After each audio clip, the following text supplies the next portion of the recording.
Hello दोस्तों, स्वागत है आपका हमारे YouTube चैनल पर। दोस्तों, अगर आप हमारे चैनल पर न्यू हैं तो हमारे चैनल को सब्सक्राइब कर लें और बेल आइकन को भी प्रेस कर लें, जिससे आने वाली तमाम वीडियो की नोटिफिकेशन आपको मिलती रहे। दोस्तों, हम लेकर आए हैं आज का टॉपिक ट्रिकोणमिति।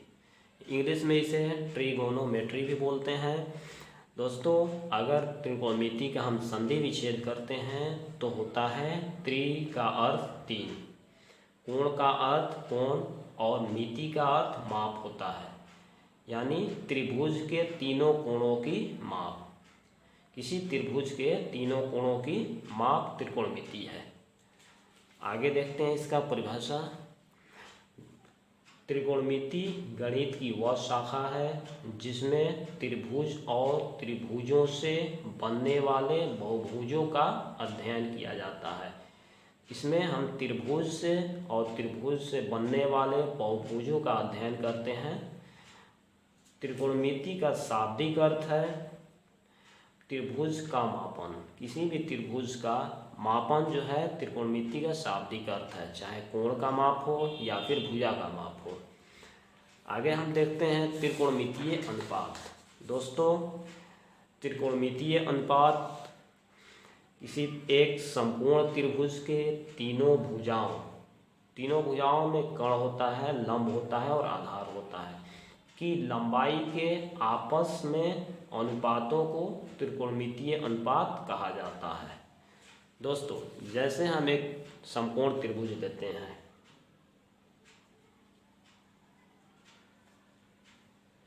ये एक समकोण त्रिभुज है, इसका शीर्ष ABC। ये समकोण त्रिभुज है, इसलिए इसका ये कोण जो है 90 डिग्री का होगा और इसके सामने वाली जो भुजा होती है वो कर्ण कहलाती है। हिंदी में कर्ण बोलते हैं, इंग्लिश में हाइपोटेनस।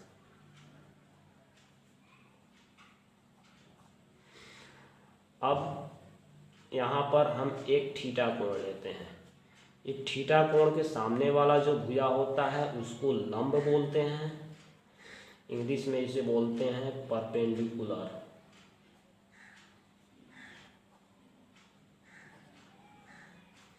और इसके बेस का जो भुजा होता है इसे आधार बोलते हैं, इंग्लिश में इसे बेस कहते हैं।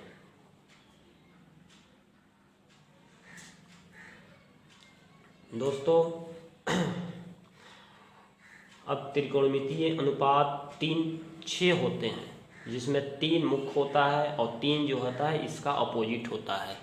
जैसे साइन थीटा, कॉस थीटा और tan theta. Sine theta, cos theta और टेन थीटा ये त्रिकोणमितीय अनुपात हैं।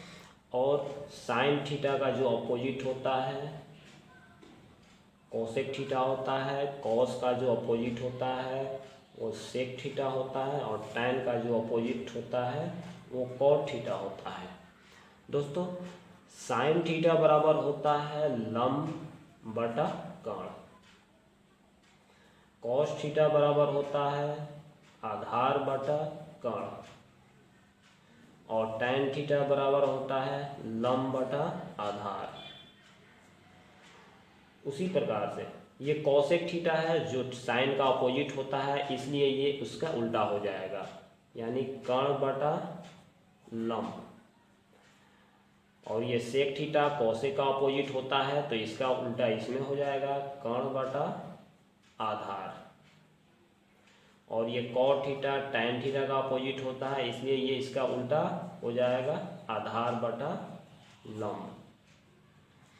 दोस्तों, साइन थीटा जो होता है इसका अपोजिट कॉसेक थीटा होता है, इसलिए इसका ये जो लंब बटा कर्ण होता है इसका आधा कर्ण बटा लंब हो जाता है। कॉस थीटा जो होता है इसका अपोजिट सेक थीटा होता है, इसीलिए इसका अपोजिट ये हो जाता है। टैन थीटा जो होता है इसका लंब बटा आधार होता है, तो इसलिए इसका अपोजिट कॉट थीटा हो जाता है।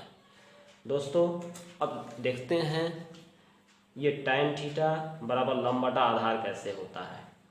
चूँकि जानते हैं साइन थीटा अब बटा कॉस थीटा बराबर होता है tan थीटा। sin थीटा और cos थीटा का जो बट्टा होता है ये जो होता है tan थीटा के बराबर होता है।